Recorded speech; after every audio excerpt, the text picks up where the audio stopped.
Saara, kuule, ole hea, räägi mulle sellest Honda Hyper-Hybridi kampaaniast.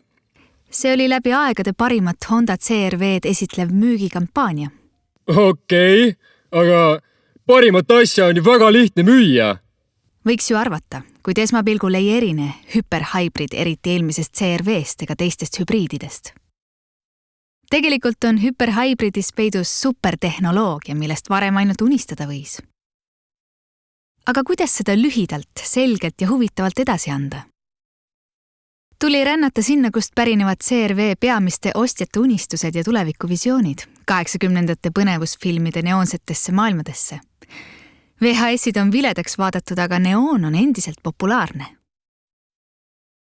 Retrofutust inspireerituna sündis teleklipp. Efektiivne sõiduelamus. Jõuline sooritus. Intelligentne hübriid. Läbi aegade parim CR-V.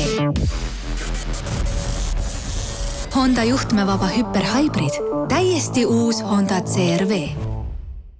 Aleksalik hääl kirjeldas auto parimaid omadusi kokku 4 riigis, 6 keeles. Vystiškai naujas Honda CR-V. Täysin uusi Honda CR-V.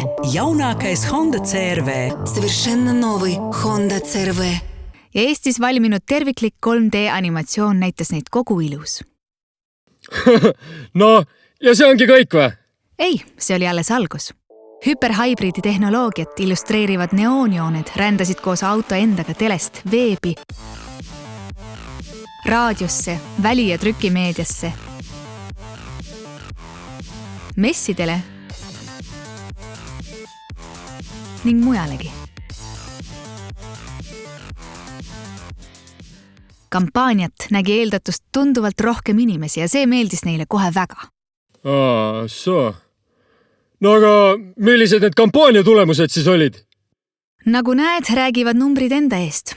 Kampaania jõudis planeeritust kordades kaugemale. Ainuüksi teleklippi nägi sihtrühm keskmiselt 34 korda. Ja lõpuks müüdi kõigis 4 riigis autod viimseni välja. Tellimustest kasvas 4-kuuline ootejärjekord. Ossa mait! No, pole paha! Ma ütleks isegi päris hea.